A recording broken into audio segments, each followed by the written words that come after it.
Morning all. If it isn't any trouble, would you mind if I introduce a friend of mine? All right. Sure. Oh, splendid! This is Diana. Ah! Oh, my nectar. Yes, this is Dianthus. They're a good friend of mine. Yeah. Whoa, how'd you do that? I don't know. It just happens whenever we hug. Bug hug. Oh, it's time! Since when did you have a watch? Sorry about that, everybody. Welcome to Borough Bugs, the show where we research each of the London boroughs and then dump all of our knowledge onto you. Hello, I'm Vin B the Bumblebee, and I still have a nice warm cup of nectar. And I'm Zach the Butterfly, and I spilled mine all over the floor. Not to worry, here you are. Oh, thank you. You're welcome. And this is Borough Bugs. Vera, is there any particular reason why you brought your friend in today? Well, I was checking the episode plan and found out that today's episode is Lewisham. So? Well, Dianthus here was originally from Lewisham. Oh, a local. This should make things more interesting. Yup, I'm Dianthus the Beetle, and I'm originally from Lewisham itself. And I also really love this show, so it makes it so much better that I'm going to be part of the show's history. Can I press the red button? Oh, please, please, please, please. If you like. Yippee! Today's borough is... Lewisham! What parts of Lewisham were you from, Dianthus? A log. Okay then? Actually, yeah, that makes sense. Well, looks like it's time for the overview.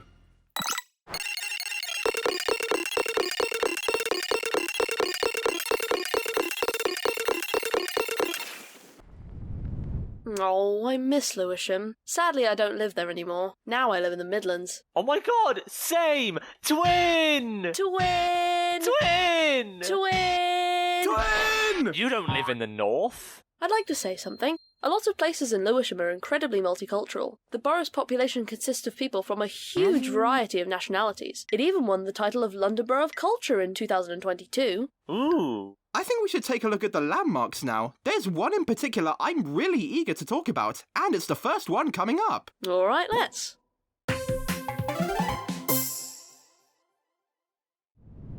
This is the Horniman Museum. This museum is located in Forest Hill and opened in 1901 by Frederick John Horniman, who inherited his father's tea business so he could pursue his passion for collecting things, and thus the museum came to be. This museum is home to a large collection of taxidermied animals. What does that mean? It means when you take the skin of a dead animal and stuff it up to make it look like it's a real animal statue. Look at this one of a walrus. Ugh. This museum also has an aquarium on the basement floor.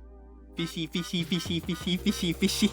Oh, can I mention something? This museum has an enormous collection of musical instruments. There's thousands! And it really shows how much musical instruments have changed over time. Just look at these weird ancient guitar things. I love all the different instruments here, and personally, I prefer the percussion, particularly the drums. And I'd like mine back, please, Lucas! You said you were eager to talk about this place. How so? Oh, right. Well, this place has a butterfly house. Look, so many butterflies! Oh, that's why you wanted to talk about this place. Since butterflies like to live in hot climates, the inside of the butterfly house is very hot, giving them the perfect place to thrive. Oh, can we please go here later? Maybe. Yes! This is Blackheath. This heath is actually managed by both the councils of Lewisham and Greenwich. Blackheath is 211.5 acres, or 85.58 hectares. Nobody knows what a hectare is. This makes it one of the largest areas of common land in London. Blackheath is incredibly flat and incredibly open. If you travel through here by bus, it's an incredibly scenic experience. By the way, if you look at Blackheath from the air, it looks like a massive game of frustration. For our American viewers, it looks like a massive game of trouble. And for our Finnish viewers, Senauta valta kimbal peliltä. What? You know, I think this is the only open space in London to have bus stops directly inside of it, rather than slightly outside of the park. Come to think of it, you're right. I've never seen any other bus routes in London go directly through a park. At least not one this flat or big. You want to know what else is flat and big? The Netherlands? Well, yeah, I suppose that works too.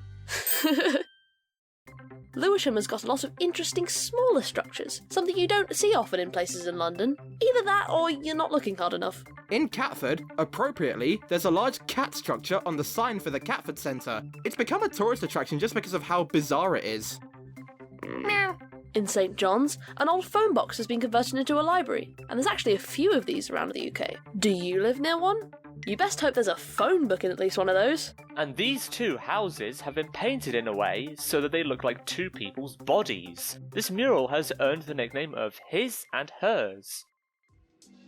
This is Hilly Fields, a park near Ladywell. This park may not seem like anything substantial, but within the park, there's something quite interesting to see. In 2000, a stone circle was erected in the park, made out of 12 shadow-casting stones, to mark the new millennium. If you think about it, it's sort of like London's very own miniature Stonehenge.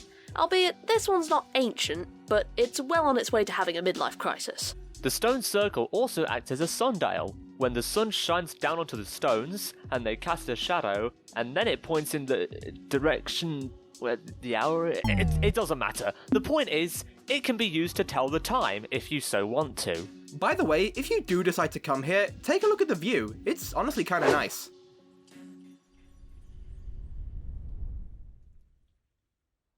Are you two liking Lewisham so far? Yeah, I'm enjoying this. It's pretty cool. I'm not, annoying you guys, am I? No, not really. Yay! Anyway, Lewisham certainly does have a lot of interesting structures, and parks that look like board games. Muuten, emme suosittele minkään lautapelin jättiversion pelaamista keskellä kireistä tietä.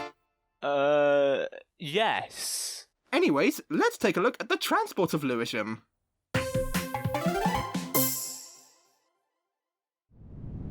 Obviously, one of the main stations of Lewisham is Lewisham Station. For scale, Lewisham Station is very medium-sized. Wow. Indeed. This station is in both Zones 2 and 3, and is the southern terminus for the DLR. It's also a through station for South Eastern Railway services towards central London and various suburbs around South East London, as well as Dartford. Can I bring down the TfL tally? Sure. Yippee!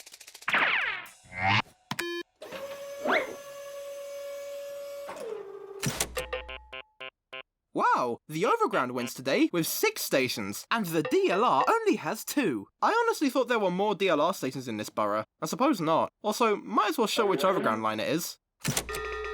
It's all the Windrush line. Oh yeah, this is the first time we're covering the DLR in the programme. We might as well explain it. The DLR is a light railway spanning all across East London, hence the name being an acronym for Docklands Light Railway.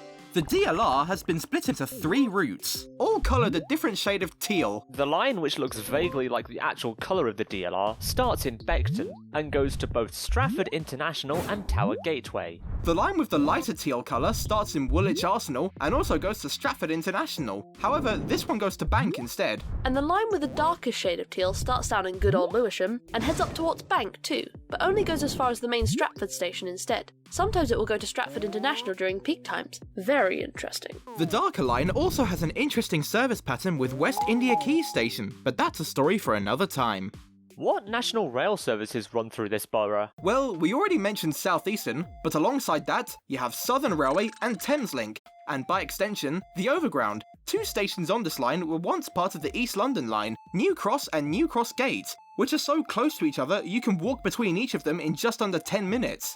But we do have something else interesting to talk about regarding New Cross Station. New Cross Station is one of the few national rail stations in London, barring the core section of the Elizabeth line, to have lettered platforms. Platforms A, B and C serve South Eastern trains, and Platform D serves the London Overground. This was done to avoid confusion with New Cross Gate Station, just up the road, which uses numbered platforms. Imagine you arrive at Platform A here and you just say, "Hey, get it? A." Okay. Well, another station that has lettered platforms in London is Waterloo East, likely done for the same reason, to avoid confusion with London Waterloo Station. Lewisham hasn't got any bus stations, but it does have a rather unique bus route here. Yep. Before we talk about it though, we need to discuss the Superloop! The Superloop is a huge loop of buses encircling outer London.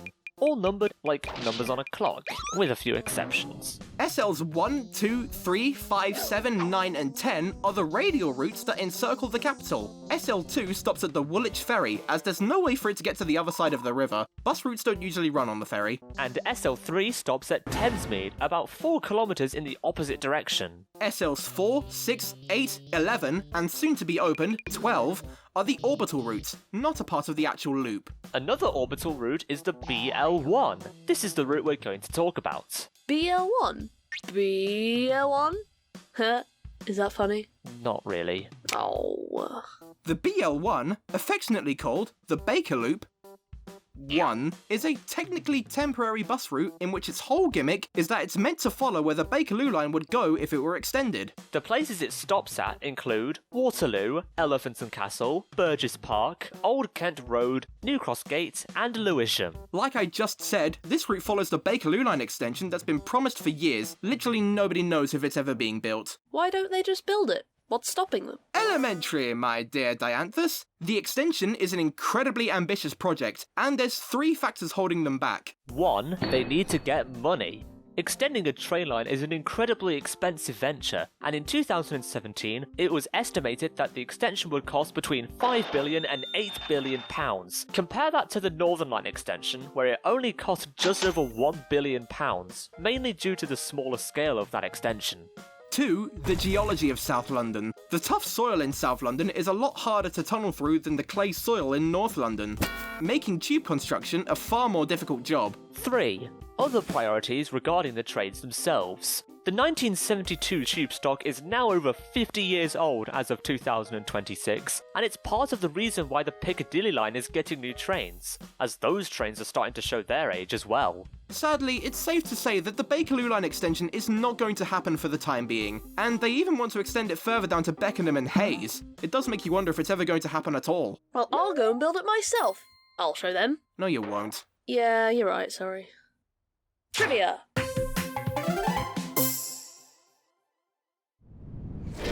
The London Borough of Lewisham was made up of the 2 metropolitan boroughs, Lewisham and Deptford. When the boroughs were merged in 1965, the boroughs were merged into Lewisham. Since then, the boundary of Lewisham has remained unchanged. Some parts have switched between this borough and Greenwich, but if you want to read about it yourself, do it later. Education in Lewisham isn't very good.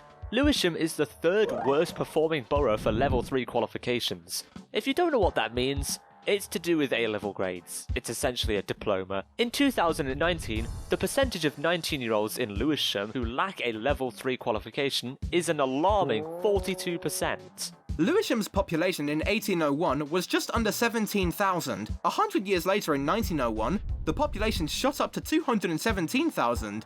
In 2024, the population has increased to 301,000. Another increase in population. This is either good or bad depending how you look at it. In 2023 and 2024, Lewisham was reported to have a higher poverty rate than the city-wide average of 26%. Lewisham's poverty rate is an unfortunate 28%. If you're wondering which boroughs have the highest poverty rate, it's both Westminster and Camden at 42%. Can I not be the one to read out these facts? These ones are a bit depressing. Honestly, it's hard to find a lot of facts for London boroughs that aren't overly negative. A lot of central London suffers from quite a bit of deprivation. Outer London's a victim of this as well. You know, I didn't really think Lewisham was that terrible when I used to live here. But honestly, every place in London has flaws. Nowhere is perfect, nowhere is utopia. It's London. Sure, there's obviously rubbish stuff in the city, but there's also nice stuff too. I think that just makes London more interesting to experience, right? I think that's a good way of putting it. Yeah, if London was just this perfect city with nothing going wrong in it, it would just feel like there's a sinister reason behind why. A city needs varying quality to thrive, otherwise it'd feel very boring and very samey. Yeah. Well, I've got to go now. Come here, you two. Whoa! Wow! Vera, I'm going home now. Oh, you heading home now? Yep. Bye-bye. I'll be back for Christmas. Mate, I'm feeling all tingly from that hug. Same. I think we should do that more often. I don't normally do hugs. Fair enough.